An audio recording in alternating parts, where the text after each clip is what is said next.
Hey everybody, good morning, welcome back to Blu-Roy Movies. I hope we're all well. We're doing the weekly watches and yep, it's Friday. Yeah, I know it's Friday. Don't adjust your watch. We've got an exciting weekend coming up, so that's why we're doing it today. I'm going to Birmingham tomorrow and I'm meeting up with fellow YouTubers and friends. There's going to be Ollie, there's going to be Sammy G, there's going to be Tim Cole, who's, I always forget his new channel name, Tim's Film Waffle. I think it's Tim's Film Waffle, something like that. Sorry, Tim, I do apologise. And there's going to be Stuart George. Yeah, there's going to be 5 of us. We've never ever done a meet-up like this before with YouTube, so I'm quite looking forward to it. We all get on really well. We're in a group chat, so we have a laugh, and nobody's worried about getting offended and all that. So I'm sure we're going to meet up and have a really good time. Yeah, we're going tomorrow, Saturday, and we're going to stay over. We're all booked into the Premier Inn. And yeah, we'll have a good giggle. We'll go to the usual haunts and do a bit of shopping, and sure we'll have a couple of pints and have something to eat and have a laugh. Yeah, so I'm really looking forward to that. So anyway, let's get on with the watches. Although it's Friday, I've still managed to get through a fair few. 8 titles to talk about. Let's get on with this. Let's go. Right, I started off the week actually with a really good little noir. One that doesn't garner much praise, but I really enjoyed it. It stars Ginger Rogers, Edward G. Robinson, love Edward G. Robinson, and Brian Keith, who is this guy here who, when I was watching it, I thought, I know that chap from somewhere. And then you look through his filmography, and it's just film after film that you've seen, and he plays character actor. Yeah, he's really good in this.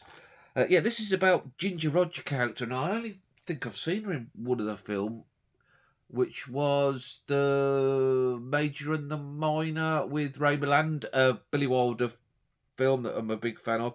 It's mainly because she's usually in musicals with Fred Astaire, and that's not my thing. So she really surprised me how good she was in this Ginger. She played this brassy convict who had a bit of a misspent time and ended up in prison, and she'd witnessed something that could bring this mob boss down. So they arranged for her to come out of prison to testify at his trial, and they're holding her in a hotel under armed guard because anybody who testifies against this mob boss has a habit of swimming with the fishes, as they say. And yeah, just a really tight noir. I really enjoyed it. Edward G. Robinson, he played the prosecutor in the trial who was trying to keep the mob boss away from her, and Brian Keith was the policeman who was guarding her and started forming a bit of a relationship with her. And as noirs go, characters are never like black and white. There's always a bit of an edge to them. You're never quite sure who you can trust and who you can't. Yeah, really enjoyed it. Directed by Phil Carlson. I don't think I've seen anything else of his. I'd highly recommend it. In the next indicator sale, pick it up for a £5 if you like your noirs. Yeah, because really tight, hour and a half film, zipped along and kept me thoroughly entertained. Yeah, I like that. It was a great way to start off the week. Tight spot. Next up, I gave a rewatch to the Coen Brothers' True Grit. If you saw my video earlier in the week, my pick-up video, I picked up a few Coen Brothers because I want to get into more of their films. They've got a lot of holes, as I said in the video. And this one was a rewatch. Yeah, True Grit from, I think it was 2010. Jeff Bridges as the Rooster Cogburn character. Matt Damon, Josh Brolin, and this girl here who was the standout, who, why her name isn't even on the cover is criminal. Haley Steinsfeld, I think her name is. Yeah, she was brilliant in this. She was sassy, and I think this was her first film, and you'd have thought she'd have been doing films for years. She was that good. There's a scene at the start where she ties this lawyer up in absolute knots, yeah, which was brilliant. It's good. It's not as good as the John Wayne one, in my opinion. I know a lot of people prefer it. Jeff Bridges, I kind of struggled with what he was saying a lot of the time. He's very like mumbly in this. Yeah, and that's one reason why I struggled a bit with it. But yeah, it's good, decent Western. Matt Damon's good in it. Josh Brolin as the bad guy. And also one of my favourites, underrated actor, Barry Pepper. He cropped up in it. Yeah, True Grit. It's worth watching. Like I say, I don't think it's as good as the John Wayne classic, but it's all right. Next up, and also with the Coens brother, No Country for Old Men. Again, another rewatch. Tommy Lee Jones, Xavier Bardem, who's brilliant in this, and Josh Brolin once again. Best Picture 2007 Academy Awards, which I think it's a stretch a little bit. Whilst, yeah, I agree, it's a very good film. Personally, I think it's a little bit overrated. The first 2/3 to 3/4 of the film are absolutely brilliant. But for me, and you're probably shouting at the screen, for me, it doesn't stick the landing. Josh Brolin's character, he finds all this money from a drug exchange gone wrong, and he's keeping the money from Xavier Bardem, who's been sent to track him down, and is this really mean ass killer, really creepy guy, and he is by far the best bit of the film. And it's cat and mouse between the two, but then, and I'm gonna spoilers if you've not seen it, like skip on this bit. Spoilers. All of a sudden, these Mexicans come out of nothing and kill him just like that, and I'm thinking, well, that was a bit unsatisfactory. And then the end is really weird. I feel it's Tommy Lee Jones doing this monologue that doesn't really tie into the film, and then the film just cuts out just like that. So yeah, don't get me wrong, it's a good film, a great film even.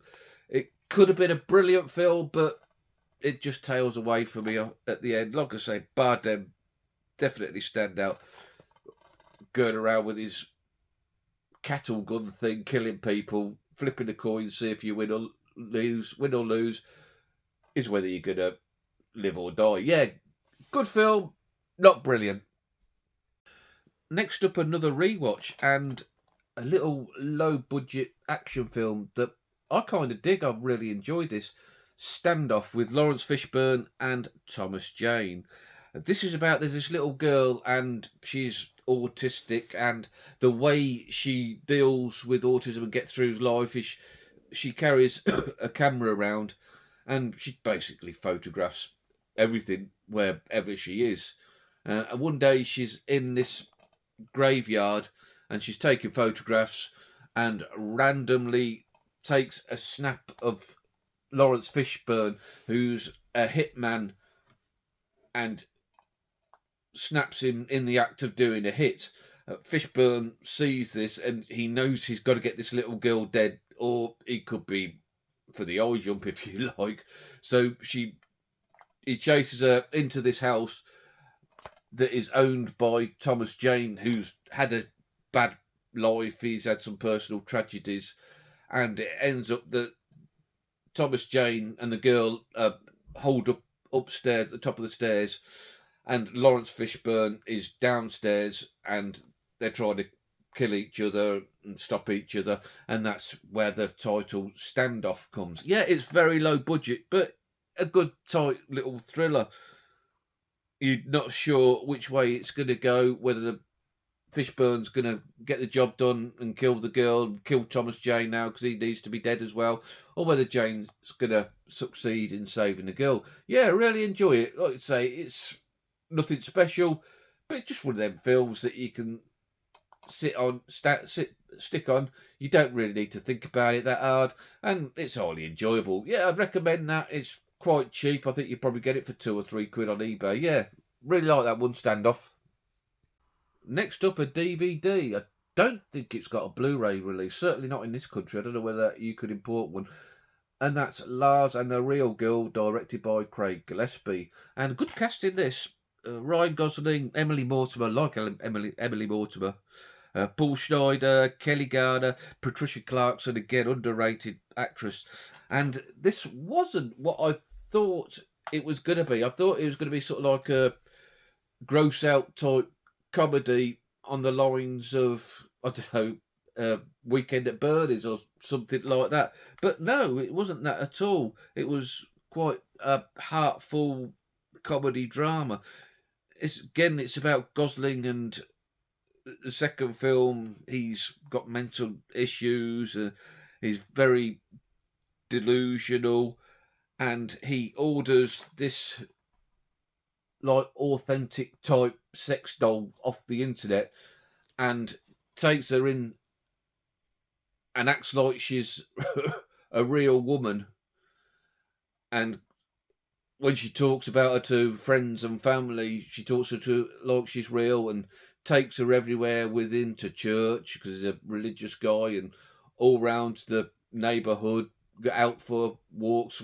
Well, he claims that she's disabled, so she's in a wheelchair, so she's pushing him around. But yeah, it's quite heartfelt, and it's good to see how the community, like, instead of deriding him and making fun of him, how they all fell behind him and played along with it, and they were really kind to him about it. And this is because Patricia Clarkson, his psychiatrist, said that might be the best way to eventually bring him out of it.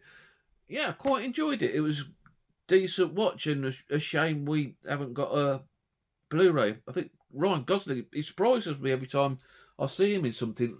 The range he's got as an actor. Yeah, I think he's a pretty decent actor, Ryan. Yeah, good film. Recommend grabbing that on DVD if you haven't seen it and giving it a watch. Lars and the Real Girl. Next up, I was into my Werner Herzog collection, and easily the film of the week, and probably the film of most weeks. Now, I've had this set here. My wife bought it me for Christmas at least 3 Christmases ago, and I got as far as this film and hadn't got any further in the set. And I'll tell you what, I'm a bloody idiot, because it was brilliant. And that's the film that's portrayed on the cover there, Fitzcaraldo. Now, this is based on a true story about a guy who wanted to build an opera theatre in the jungle of Peru. So he hires this boat and takes it up the Amazon and then down some side rivers to get to the ideal spot where he wants to build his opera house. And Herzog, absolutely nutter behind the camera. Klaus Kinski, absolute nutter in front of the camera. And this has got to be the nuttiest thing the two of them did. And they did some nutty things, because absolutely crazy. The scale of this film is mind-boggling. Like how they managed to do the things they've filmed on here is just beyond belief. They winched this boat up a mountain, and this is the days 1982. No computers or anything like that. They actually did it, and it's just absolutely incredible to watch. And the scenery in this film, as they're going down the river, and the natives, they're not sure whether the natives are going to kill them. Brilliant action adventure film. When I say action adventure, it's very art house. So if that isn't your thing, then it might not be for you. Yeah, it's not most straightforward action adventure. It's very arty, but it's every scene. I know it sounds like a cliche when they say to you every scene looks like a painting, but truly in this, it's just beautiful to look at. There's also on this set a feature-length documentary about how they made it, and I've got to watch that. I've got to see how they managed to get this boat up a mountain, because absolutely incredible. And also you get Claudia Cardinale, who, this was 1982, so I think she was into like her mid-40s in this, and she'd really developed into a lovely-looking middle-aged lady. Yeah, absolutely beautiful. Worth watching it just for Claudia Cardinale. Yeah, if you haven't seen it like me, I'm an idiot for not watching it sooner. Brilliant bit of film, and like I say, film of the week and maybe film of the year so far. That's a big call, isn't it?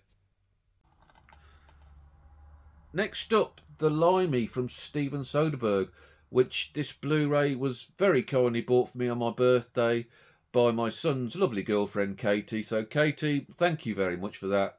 Love you loads. And yeah, this was a decent film. It started off brilliantly, and I thought it was going to be a new favourite, but it kind of gets bogged down in the middle a little bit. But it was good. It was good. Stars Terence Stamp as this real Cockney geezer who's a bank robber. He's in and out of prison. Leslie Ann Warren, who I don't think I've seen her in anything else, and she was again talking about lovely middle-aged ladies. She fitted that description in here.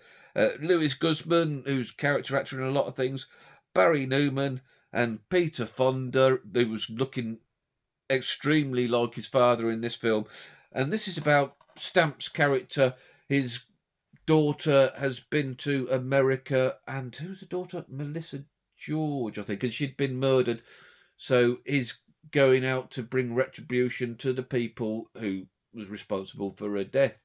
And like I say, he was so cockney, the Yanks didn't have a clue what he was going on about. And the Limey, if you don't know, is sort of like a derogatory term that the Americans call the British and, well, the English in particular, I think. And that is because, like in the 19th century, in the Royal Navy, they'd give the sailors limes and lemons to eat in the hope that it would wage off scurvy. So that is why the Americans call us limeys. Yeah, it was good. It had some very violent scenes in it. The violent scene is a scene where he takes out some guys in a warehouse that was really quite gnarly. But like I say, it gets bogged down a little bit in the middle. Then a good ending. It really stuck the ending. But if you want to see Terence Stamp chucking people off balconies and stuff like that, this is the film for you. Yeah, it was all right. Don't get me wrong. The Limey. And I rounded off the week with a rewatch. Tarantino's Death Proof. Probably his most feetiest movie. Those feet everywhere in this. Quentin, you're a twisted guy. And a lot of people have this as their least favourite Tarantino film. For me, no. I've got it a little bit up my list. I certainly would put this above Once Upon a Time in Hollywood. I put it above The Hateful Eight.